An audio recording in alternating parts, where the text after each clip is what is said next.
Hello and welcome to The Future is Brighter with Climate Action. I'm Rossa, the Lead Education Officer here at the Rediscovery Centre, and this is a project from the Rediscovery Centre and funded by the Lions Club. Over the next 75 minutes, we're going to be doing a series of interactive segments, and we look forward to hearing your thoughts and ideas. So first up, we're going to hear from Marion from the Lions Club. Hi, I'm Sarah Clear, Head of Education at the Rediscovery Centre, and I'm delighted to introduce Marion from the Lions Club. Good afternoon and welcome students and teachers joining on with 160 schools and about 12,000 students across the island of Ireland. I'm privileged as the District Governor of Lions Ireland to be part of this programme this afternoon, working with the Rediscovery Centre on such an important theme. I'm also a member of the largest international humanitarian organisation in the world, Lions International. We're in 1.5 million members in over 200 countries. Here in Ireland, we have 90 clubs and almost 2,000 members. So there's probably a Lions Club very close to your school. The environment is a very important global cause and has been part of Lions Ireland for the last 50 years. And so therefore, we are so pleased that you young people have also this as a great cause and concern. I say we're as strong as a lion, and we want to get even stronger with your action and your support, especially with this workshop this afternoon. So get bigger and stronger with the Lions and show how much you can learn this afternoon. Enjoy the learning and let's take action together. Bye. Brilliant. Thanks so much, Marion. And we are thrilled to be doing this event today with the Lions Club Ireland, and we are really, really excited for you guys to get involved as well. So don't forget to take part in the activities, engage with us as well. And now I'm going to hand over to my lovely colleagues, Gavin and Laura. Take it away, guys. Right. Yeah. Thanks very much. Hi, guys. My name is Gavin. I'm an Education Officer here at the Rediscovery Centre. Hi, everyone. I'm Laura, and I'm an Education Officer as well. And I'm going to start by just telling you guys a little bit about the Rediscovery Centre. So we're coming to you live from the centre today, from Ballymun. So I'm going to tell you about who we are and what we do. So we are the National Centre for the Circular Economy in Ireland. So at the moment, we're living predominantly in a linear economy. So that's where we take resources from the earth, we make something out of them, and then when we're finished with them, we throw them away. So we've got take, make, dispose. So what we want to do is move towards a circular economy. So where we're keeping our resources in use for as long as we possibly can. So when we're finished with something, maybe we could repair it or refurbish it or pass it on to someone new. So we do this in a number of different ways at the centre. So we have 4 social enterprises: Rediscover Furniture, Rediscover Fashion, Rediscover Paint, and Rediscover Cycling. So what we do is we might take in an old bike, for example, that could be a little bit broken, or maybe somebody doesn't want it anymore. So we fix it up, we make it new, and then we can find a new home for that as well. We also do research at the centre and education, which is what we're going to be doing with you guys today. Yeah. So a little about what we're going to be doing in today's event. Just to start off, this event is going out to all 32 counties on the island of Ireland today. We're going to be covering the science of climate change, the causes of climate change, the effects it has on the world, our motivations about why we might want to help out, and we're going to cover lots of little things that we can do in our everyday lives to make a difference.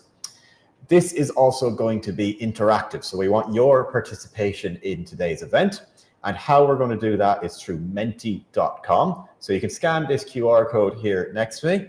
It will take you to menti.com. It might put you straight into the events. If it's asking you for a code, the code is 42603469. That will also be at the top of the screen up here when we start the quiz as well, because the quiz is going to be our first event of the day. Yes, so we have our fact or fiction quiz. So we want to know how much you guys already know about climate change. So what we're going to do, we're going to read out a series of statements, and we want you to tell us if they are fact or if they are fiction. Mm-hmm. Okay, so we'll just give it a minute for you guys to get logged in and see how we're getting on. So keep track of your scores at the schools you're in. Oh, I forgot to say, you can do this on your phones, laptops, tablets, whatever devices you have available to you. We won't need to swap to a new Menti or anything. It's going to be the same Menti for all the activities we're doing today. So do make sure to keep the tab open, and you can just come back to that when we're doing another activity. Okay. I think we're going to get started now with our first statement. So our first statement is, scientists disagree about the reality and causes of climate change. So is that fact or is it fiction? What do you guys think? Because there's definitely a lot of debate around this, particularly online. You might hear prominent scientists said one thing or said another thing, for or against. But what is the consensus? What do we think? It'll be interesting to see what you guys think as well. So can everybody agree on it? Does everybody disagree? What do we think? Okay, so and the answer is fiction. So the wider scientific community as a whole mostly does agree with that climate change is caused by human activity and is not a natural process. But then specifically climate scientists, over 97% of them agree that human activity is the primary cause of recent climate change that we're seeing in the world today. Very interesting. Yeah. Okay, so our next question. So methane has 29 times the global warming potential of carbon dioxide. Is that fact or is it fiction? It's interesting. We hear a lot about carbon dioxide. We maybe don't hear quite as much about methane. Yeah, we're all brought up with like carbon footprint, carbon comes from cars or fuel. Where does methane come from? We don't hear as much about that one. Absolutely. So there's a lot of different greenhouse gases that we might not hear about every day. So this one is fact. So methane is indeed a more potent greenhouse gas than carbon dioxide. So it comes from man-made sources like livestock farming, the extraction of fossil fuels, landfill sites, and the burning of biomass as well. And methane is also released as climate change is happening, because climate change causes the melting of permafrost as well. Interesting. Okay. All right. Our third statement of the day. The last hottest in the previous 125,000 years. Wow. Okay, do we think that's true or fact, or is it fiction? This is quite a big figure. How could we possibly know what temperature it was nearly 200,000 years ago? Yeah. Very interesting. It's a very interesting one. So what do we think? All right, and the results are in. It is in fact a fact. So this figure is based on a report done by the IPCC by over 270 scientists from 67 countries, from loads of different accredited scientific and academic organizations, using the most modern scientific instruments and machines that they have available to them, gathering data from sediments found at the bottom of lakes and oceans. So we can very confidently say that this last decade was indeed the hottest we've seen in 125,000 years, which is quite scary to think about. So next question. To solve climate change, we can put more money into research and come up with engineering solutions to climate change without having to change our lifestyles. Fact or fiction? What do you think, Gavin? No, it'd be very handy if this were true. Wouldn't have to change much ourselves. Yeah. Certainly an easy way out, but 100%. I'm not so sure. Yeah, you never know. It's very easy for us to say that it's not our problem and that leave it up to somebody else. So what do we think? So this one is fiction. So to solve the climate crisis, we need to do both. So we'll have to put more money into research and to find different engineering solutions, but we also have to change our behavior as well to take action on climate change. And that does nicely lead into our last statement for the quiz. There is nothing that we can personally do that will affect carbon emissions, because carbon emissions are determined by government policy. What do we think? Is that fact or fiction? Governments can do an awful lot, so I don't know. Government and politics are very important. Yeah, they do kind of run the world around us. So what do we think? Is there anything we can do as everyday people to make a difference? Okay, and the reality is that this is a fiction. There are lots of little things that we can all do that will build up over time. If we all walk more, use public transport more, that will massively reduce the amount of cars on the streets. If we eat less animal products, that will reduce particularly the methane emissions that we were talking about a minute ago. It will change how we use land. It will free up more space for trees and greenery that can help sequester or suck in carbon in the atmosphere. We can keep our products and materials in use a little bit longer, like Laura was talking about back at the start when she was talking about the circular economy. And we can be conscious of our energy use and our heating and how we use that at home. Like, are we leaving the TV on when we're off in another room making lunch? Stuff like that. All these little things, they might not sound like a lot when we do them individually, but if everybody and lots of people get together and do these little things, it builds up to make a massive impact over time. Yeah, super interesting. So I hope you guys got on well with that quiz. I wonder how many answers you got correct. So next up, we're going to look at what you think about climate change with Rossa. Thanks, Emil, Laura and Gavin. That was super interesting. So now we're going to do a word cloud activity, and we're going to ask you to contribute to our word cloud. So if you're not already in the Menti, you can scan the QR code again or use the number that was given there. And then we'll get you all into the word cloud, and we're going to start submitting different points. So we're going to give you a question now in just a second. So this the QR code is there again if you want to scan it to make sure you get in, and then we're going to start to add to it. Okay, so our question has come up now. So what comes to mind when you hear the term climate change? So what we'd like you to do is you can submit individually, as a class, as a pair, as a group, maybe have a little chat about it and see what might come up. Have a little submit one of those ideas as a single word. So again, if you can keep it clean and keep it relevant, that would be brilliant. So we'll see some of these things start to generate now, see them start to come up here. So I'm just having a look. Great, so we're getting global warming, heat, bad weather. So they're all related to what Sarah and Gavin were talking about earlier as well, and changes to our environment. Let's see what else come up here. Pollution, temperature, melting. Again, these are all climate change issues. Brilliant. So you can see that it's not a single issue, but it's a complex, interconnected issue. Loads of different parts to it. Oh my God, amazing word cloud. You can see all the submissions coming through here. It's really coming together. We're getting loads of different things and great submissions from everyone. I'll try and take a few more just to have a look now here. So trees obviously having impact on our environment as well. Sea level rise, very good. That's a really good one as well. So as ice caps melt, another one there, our sea level will rise, as Laura was mentioning. Warmth, fossil fuels. So yeah, the burning of fossil fuels is adding more greenhouse gases, making our planet hotter. Great. So this is brilliant. So we can see we've created a really dynamic word cloud all together here, kind of pulling together these different ideas from different spaces, but they all fit into the same thing because climate change is such a broad topic that connects so many different pieces together. So that's brilliant. Thank you so much, everybody, for submitting on that. I can see loads more still coming in. So what we're going to do next is we're going to go back to Sarah, who's going to talk to us a little bit about the science of climate change. It was really interesting to hear what you guys think about climate change. So now we're going to talk just briefly about the science of climate change. The Earth's climate is not constant. It changes naturally over time. So it swings between colder periods like ice ages to warmer periods as well, like we have today. Natural causes of climate change are things like changes in the Earth's or in the sun's energy. There are also things like volcanic eruptions, natural changes in the different gases in our atmosphere as well. The natural cycle happens slowly over long periods of time, but the climate crisis is totally different.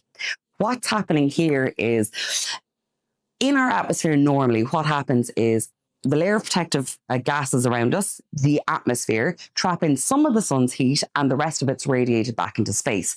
But when the greenhouse gases, there's more of those in the Earth's atmosphere. So as we're emitting them, when there's more of those in the Earth's atmosphere, it traps in a lot more of the sun's heat and it doesn't let it escape back into space. This doesn't mean, yay, Ireland is going to be a lot warmer, we're going to have much sunnier weather. What it means is the entire global climate is actually changing. It means more storms, more ice melting. It's absolutely huge changes. And the problem is this is happening over such a short period of time as well.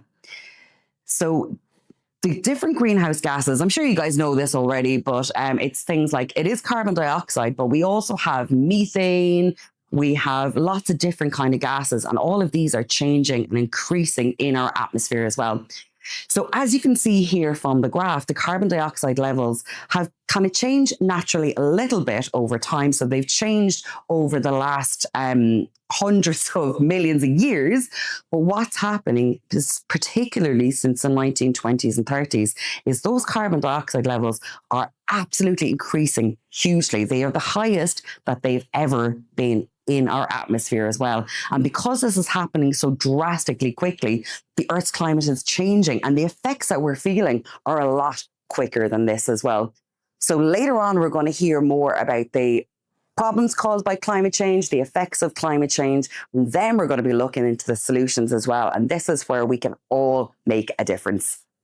Super. Thanks a million, Sarah. That was really interesting again.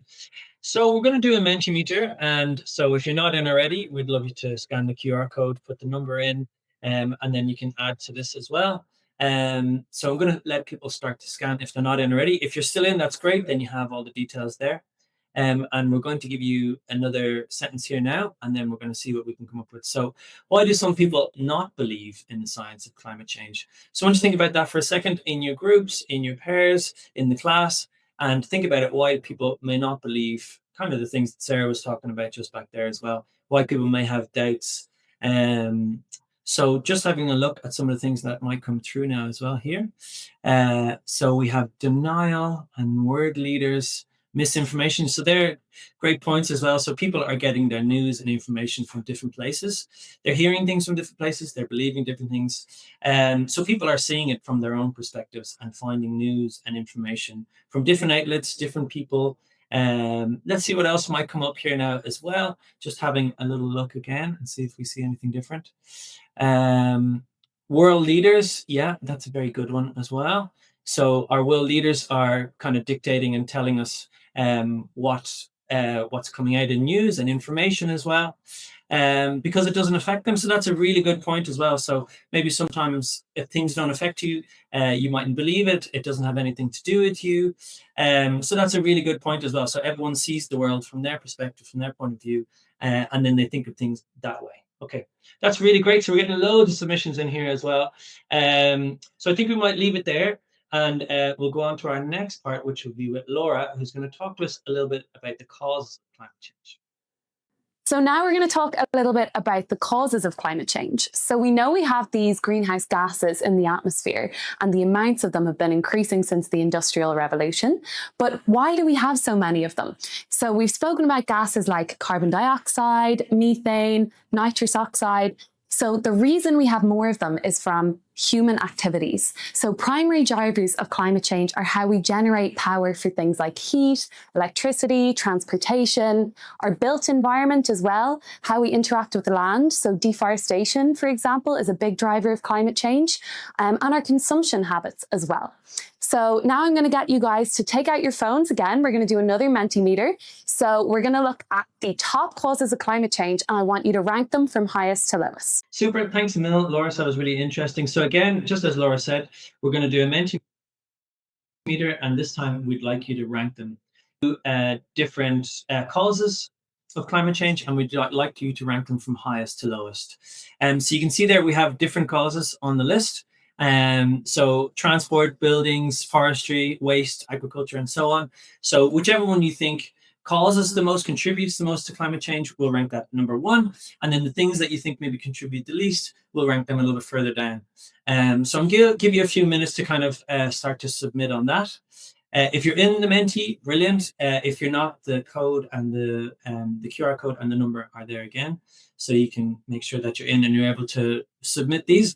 So we have a big group here, so we're all collaborating together and we're all submitting. So we'll kind of get an overall understanding of what the group thinks, which might be the biggest cause or the contributor to climate change, and which ones may be the least. So I can see they're still switching around a little bit, so I might wait for them to settle a little bit.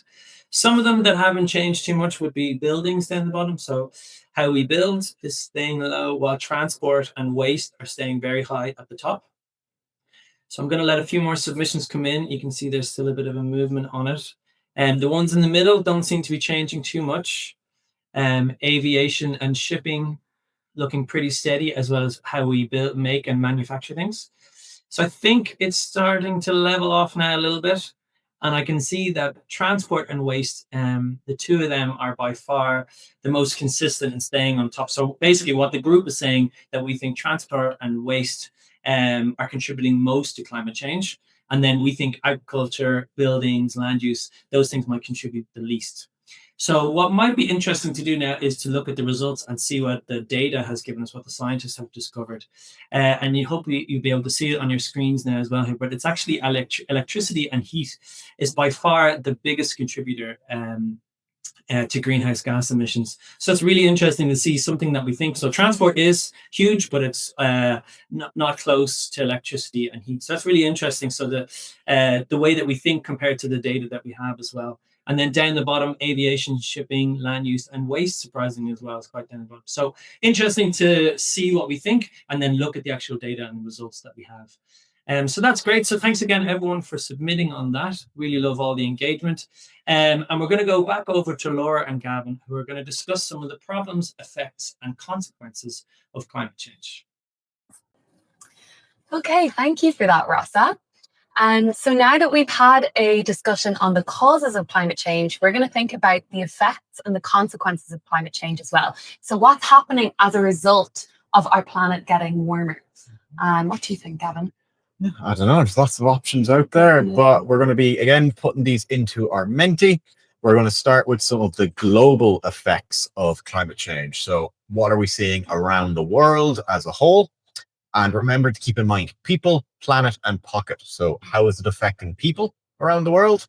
How is it affecting the environment, so the planet? And how is it affecting our wallet, or our pocket, or the economy around the world? So these are things to think about. So we've already talked about the causes of climate change. We're talking about the effects right now. So we're looking forward to see what kind of things you guys come up with. Okay, you can see some of the answers coming in here now. Yeah. Mm-hmm. Okay, so a lot of people saying increased temperatures. So yeah, that would be the one that we've always been hearing about probably our entire lives, is like global warming. It's getting hotter. And, a lot of people say, oh, is it nice to have nice hot summers? But the result is then, we're getting more extreme winters as well. And it might be quite nice here in Ireland, but in other parts of the world, it's getting so hot during the summers that it's not safe for people to be in those areas. Yeah. And this happens more and more every year. Absolutely. We've had lots of mentions of weather-related things, actually. So we've got some more storms, more extreme weather events. So there's definitely been a huge increase in the number of extreme weather events, like floods and storms and droughts as well. People losing their homes because, as a result of these storms and these droughts as well. Massively. Yeah, this is a massive problem. That we've seen around the world. People, entire towns getting flooded, losing their work, their home, everything. Yeah, linked to that as well. Somebody has answered that. Yeah. Oh, we've got bees dying as well. I'm sure we've all heard about this. The bees dying off, and people might think, oh, why does that matter? They're just bees.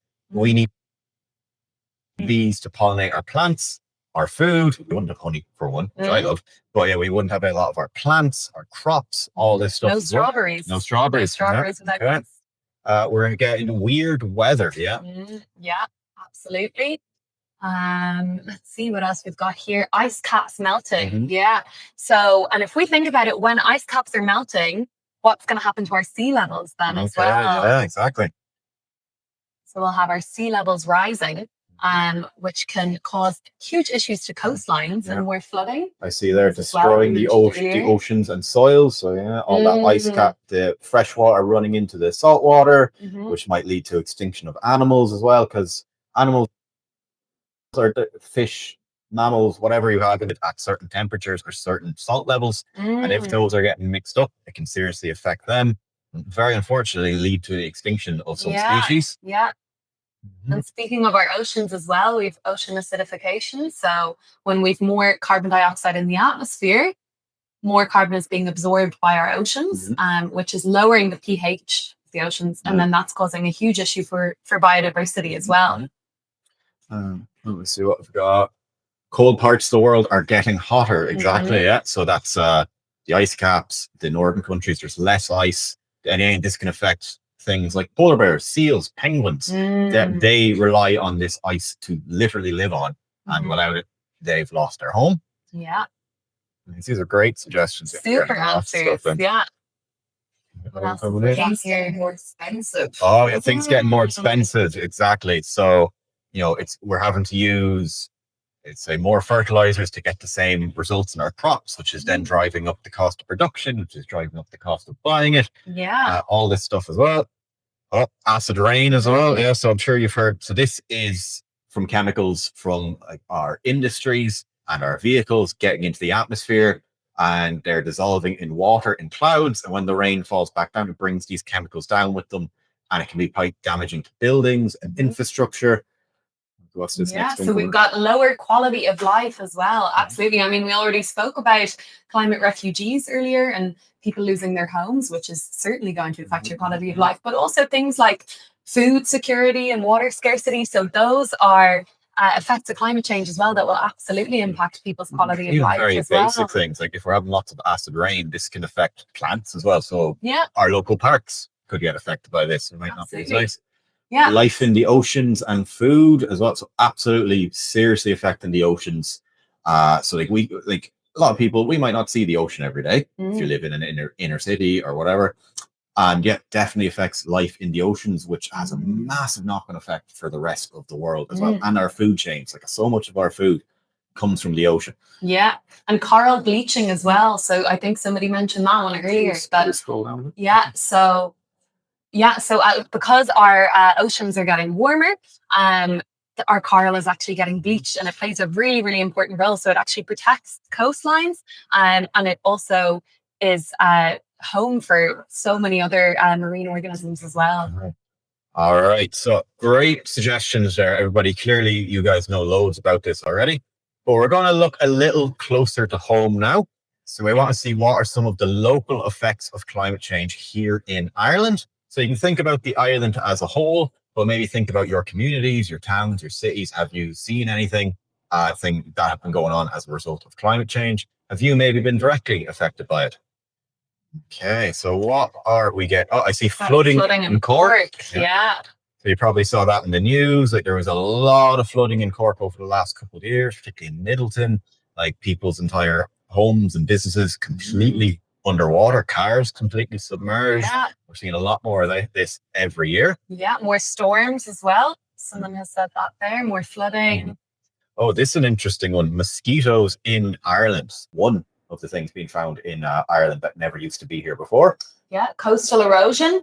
Someone has mentioned that one as well. Yeah, absolutely. Someone's putting less spuds there. They might have meant it as a joke, but that is true. Yeah. If our soils are waterlogged and drained, we can't grow in them. Yeah. So we need, if our fields are getting drowned over and over again, we're not going to be able to grow in these things anymore. Absolutely, yeah. Too warm in summer, too cold in winter. Exactly. So we could, it's nice and warm and sunny in the summer, but we're getting quite extreme winters the last couple of years. Yeah. Very cold, very quickly. Yeah. Absolutely. And animals and biodiversity in Ireland is a huge one that's coming in a few times. Yeah. Did I take that one, Laura? Yeah, so we've spoken a little bit already about biodiversity, but we are seeing some biodiversity loss here in Ireland as well. So this isn't something that's just happening globally. It's something that's happening on our doorstep as well. And again, it might not be stuff we see. It could be insects first, or in our rivers and our lakes, stuff that we don't see every day. And this is how it's going unnoticed, like stuff we don't see in our everyday lives are usually the first ones affected. Yeah, even things that we don't see, they're extremely important. They play a huge role. So lots of really, really, really good suggestions there. Thanks so much for your interaction. So next, we're going to be looking at a role play activity with Rosa that was pre-recorded earlier this week with a local secondary school, Clonturk Community College. So let's see how they got on. Okay, so we're going to introduce the role play activity to you now. So the first slide shows 6 different scientists, all of them blindfolded, all of them inspecting a different object, and they all see it from different perspectives. So depending on where they are, they kind of see different things. Some of them see a spear, a fan, a snake, a wall, a rope, a trunk. So they all see different things. And the reason for that is they're zoomed in and they're looking at things from their own perspectives. So how might we be able to see this from a larger perspective? And one way of doing that would be to zoom out to see how other people perceive things and to see the bigger picture collectively. So that's what this activity is going to kind of entail. So why don't we act on climate change? We have a lot of solutions to the problems. So why don't we just take action and fix those problems? And the answers are the real world is complicated. Everyone sees everything from their own perspectives. People have different goals. And it's really important when we're working on climate action to consider everyone else's perspectives. So the role play activity, each person is going to take on a different role. They're going to act that character from their perspective and then try and come up with some kind of solution together. So our town is called Techville. So welcome to Techville. City is known for its technology. People rely on phones, computers, AI for everyday school, work, communication, entertainment, running business, and even helping farms and hospitals. So all of this depends on data centers, which are essential for keeping the city connected, supporting the economy, and providing jobs. So a new data center is planned and could bring more jobs, faster internet, and better services for everyone. But data centers use a huge amount of electricity. They take up a lot of space and rely on fossil fuels with backup generators that release gases contributing to climate change. So what should we do?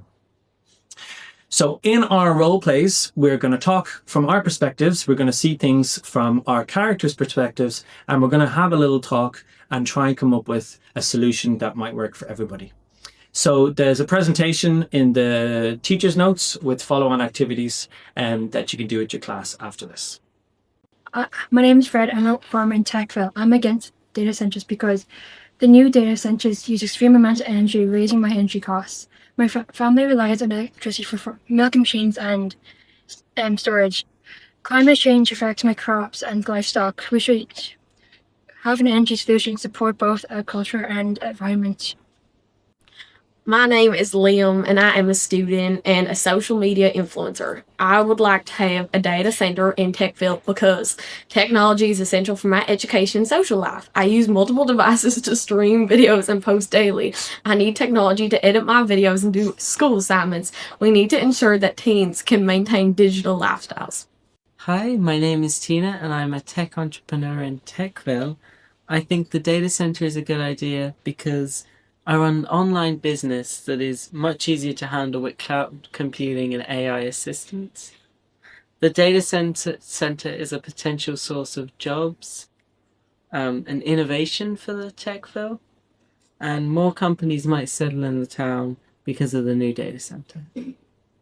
My name is Emily and I'm an environmental activist. I think the AI data center is a bad idea because a lot of data centers use fossil fuel generators and increase carbon emissions that enhance climate change.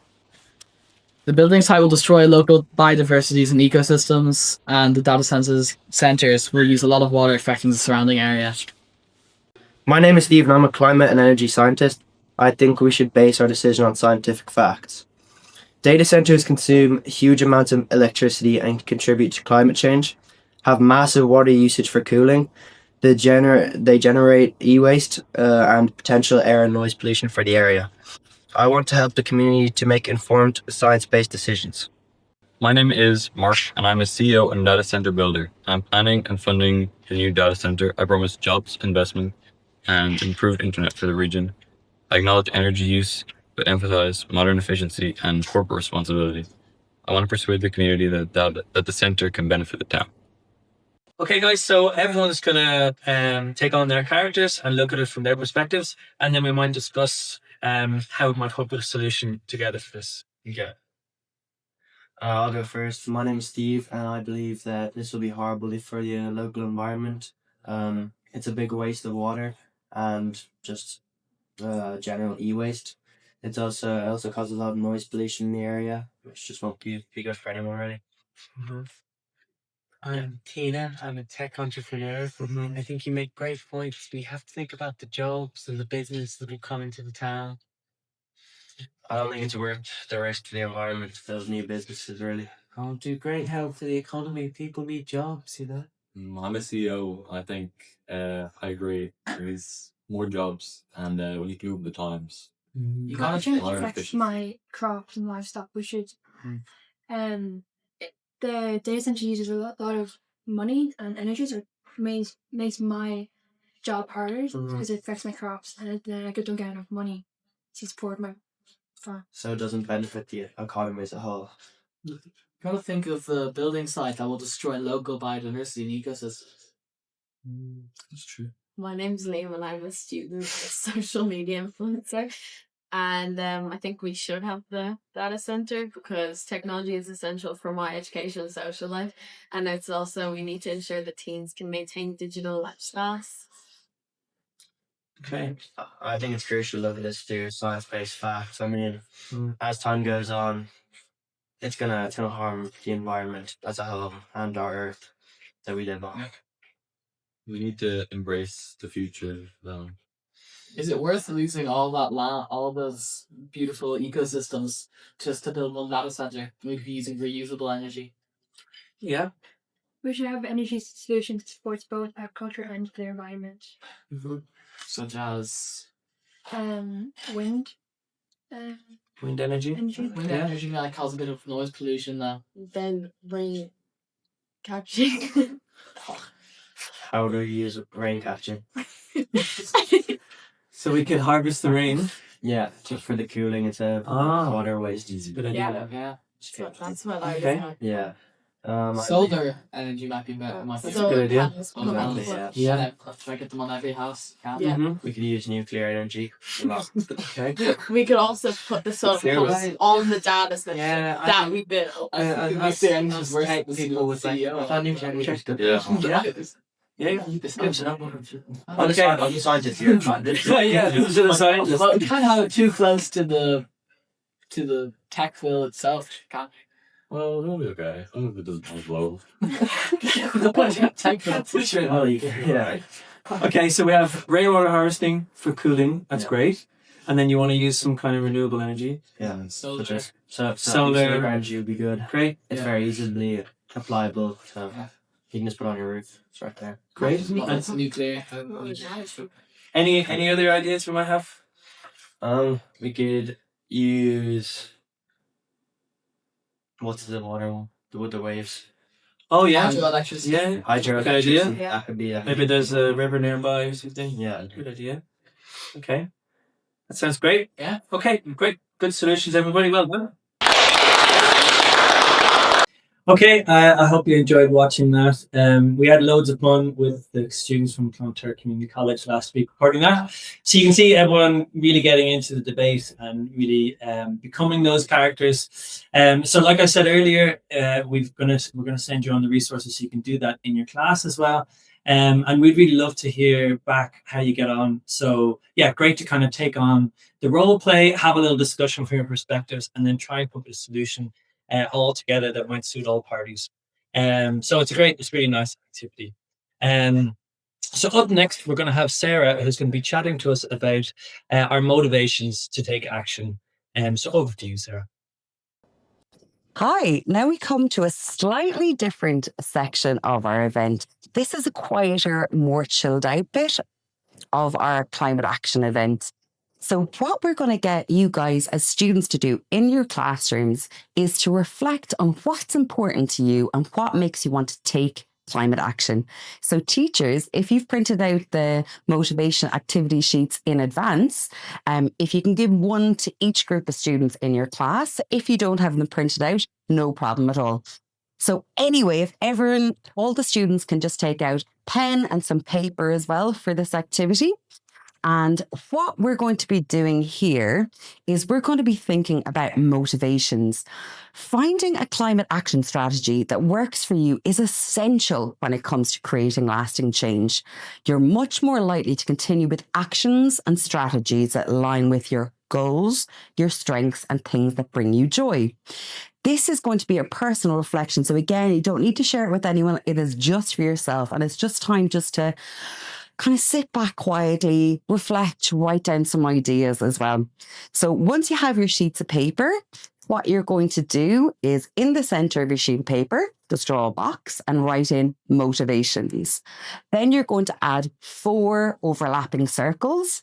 Label 1 important, the next joy, the next influences, and the next strengths as well. And there is more information on the activity sheet on this event. So when it comes to things that are important, what's important to you? What do you think is essential for tackling climate change? And what do you think is really important in your lives as well? When it comes to the joy one, think about things that make you happy. What are the things in your life that energize you?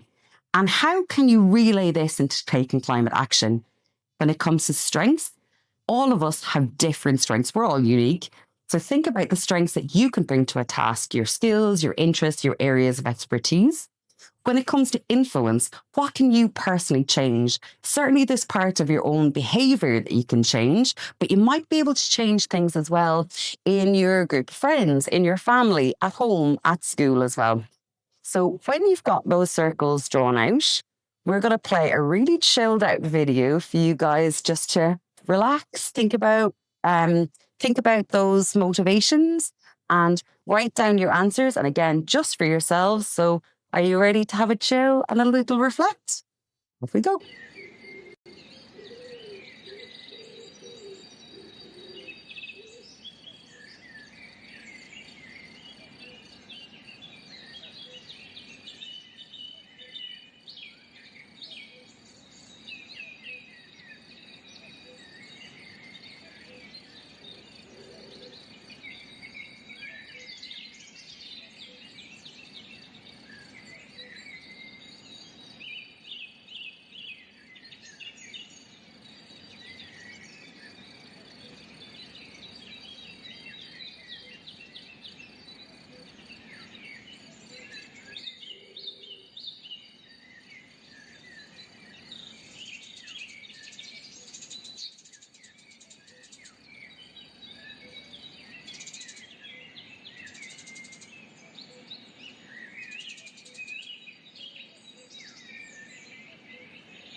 So we've looked a lot at the problems, the causes, the effects of climate change. Now is the great part. Now we're going to be looking at climate action. Climate change is happening. It is a fact. We all need to take action. Climate action means taking concrete, effective and efficient measures at all levels. So we're talking about government level all the way down right to ourselves and our individual behaviours. It's things like reducing the emissions of greenhouse gases, putting in place mitigation and adaptation. So how are we adapting to climate change and how are we trying to solve climate change? And it's also financial help as well for the most vulnerable when it comes to occurring. So we need to be looking at it top down and bottom up as well. All levels is absolutely key when it comes to taking climate action to tackle climate change. So there's large scale climate action. So these are things like national policies, strategies, planning. It's things as well like when governments come together, like under COP, that's happening at the moment as well in Brazil. So it's including climate change measures in all of those. It's improving education, awareness raising to make sure everyone understands the issues and their implications. So all the stuff we've been talking about today, so that we can all get on board on the same page, even though we're looking at it from different points of view, which is obviously very important too. The things that you can do when it comes to large scale climate action are things like getting vocal, joining campaigns and strikes, using your vote, getting involved in social media campaigns, creating your own as well. Then we've got the smaller scale climate action.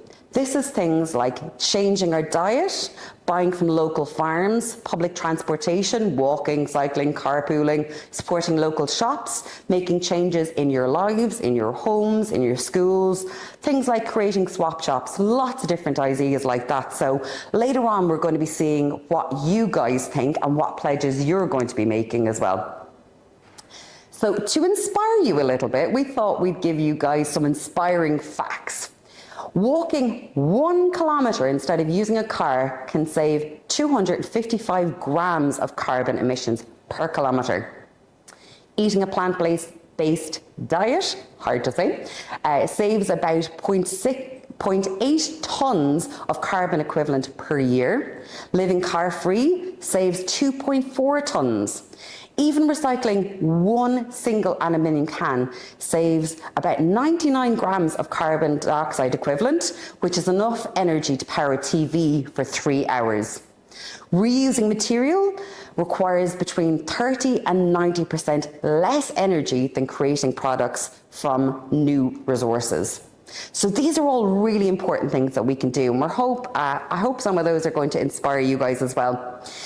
The other amazing thing that's happening around the world, there's loads of climate action projects that are happening. People, so these can be individuals or groups or communities and schools getting involved with different climate action projects. And I'm sure you guys are aware of some that are happening in your local community. But what I'm going to do now is I'm going to tell you about 4 different climate action projects from Ireland and around the world as well that might inspire you. And at the end, Ross is going to do a little quiz with us to see which one you think is your favourite. Okay, the first project is Open Food Network Ireland. This is an online marketplace connecting consumers directly with local food products and sustainable food networks. And you can find out more information on openfoodnetwork.ie. Their open source platform is all about enabling new ethical supply chains. So food producers, farmers can sell online, wholesalers can manage buying groups, they can create networks of food hubs and shops. Communities can come together as well to create like a virtual farmers market, which is all about building resilient local food economies. It really helps connect people with their food and make nutritious, local food more available and cheaper for all. So Ireland generates an estimated over 800,000 tonnes of food waste each year, which averages out at 162 kilograms per person, which is much higher than the national average. We need to do better. 70% of that waste comes from business and industry, and 30% comes from a household. So Open Food Network is really about creating solutions for that, and there's lots of other organisations doing similar kind of ideas. The next project we're going to look at is Plastic Free Kinvara. This is where a community in County Galway, Kinvara, came together. It's a community initiative that's promoting plastic-free living and sustainable alternatives to single-use plastics, which, as we know, are a really, really huge issue. So you can check out more information on kinvaratinytowns.ie/plastic-free-Kinvara. So it's all about creating small, achievable projects that educate, inspire, and promote living more sustainably and rethinking about our disposable way of life. So it's all about reducing consumption of single-use plastics, influencing everyone from consumers, retailers, suppliers, and kind of creating meaningful action towards that as well. So single-use plastics contribute to climate change throughout their entire life cycle, from fossil fuel extraction to production to incineration or landfill at the end of life as well. In Ireland, over 30,000 tonnes of single-use plastic bottles are sold each year. That is a massive amount of single-use plastic that we're generating. And this is one of the projects that are trying to solve that issue. The third project we're going to talk about is Grown Bio. So this organisation have come up with an amazing alternative to plastic foam packaging using mycelium or mushroom. So it's sustainable and biodegradable. It's grown from mushrooms. It's really durable, lightweight. And basically what they do is they grow these mushrooms into the shape of the packaging that they actually need.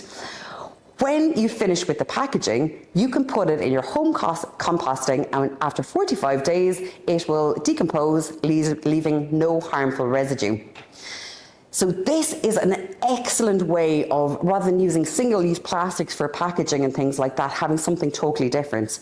Because it's light, robust and compostable, it means that it can be composted at home. It doesn't have to be transported to landfill or incineration as well. And it replaces plastic within many products as well. And there's some amazing projects happening throughout the world using this kind of technology too.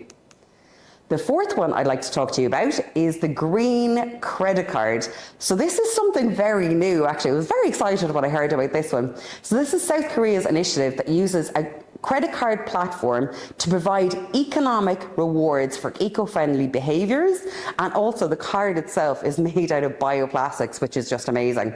So it was introduced to encourage users to make better choices when it comes to their lifestyle to promote low carbon living. So you can easily track the amount of CO2 emission reductions, energy saving and economic rewards as well. So what they're estimating is 2.5 million tonnes of carbon dioxide equivalent emissions have been reduced by this project, and this is getting bigger all the time as well. And it's really about promoting lots of other businesses as well. So it's actually bringing everyone together in this idea for climate action. So now we're going to hand over to Rossa, and he's going to see what you guys think of those 4 projects. Which one's your favourite? Thanks a mil, Sarah. So some really interesting initiatives there. So like Sarah said, we want you to vote for your favorite project. So if you're still logged in, brilliant. If not, the QR code is there for the Menti. And yeah, we'd like you to vote for your favorite one. From the 4 that Sarah listed there. So the Open Food Network, the Green Credit Card, Plastic Free Kinvara, or Grown Bio. So we'll give you a second there just to let others get in if they're not already. If you're in, great. You can start casting your vote for which one you thought was the most interesting. So yeah, really interesting initiatives, all of them involving food in some way and packaging, things like that. So yeah, really love them. Let's see what starts to come in there. Slowly people are voting. I'm going to wait for these a little bit to level out a little bit, but Open Food Network is at the top with the credit card pretty close behind. I'll let you keep voting there.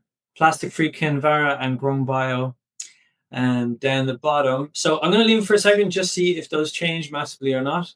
And then we'll move on from there.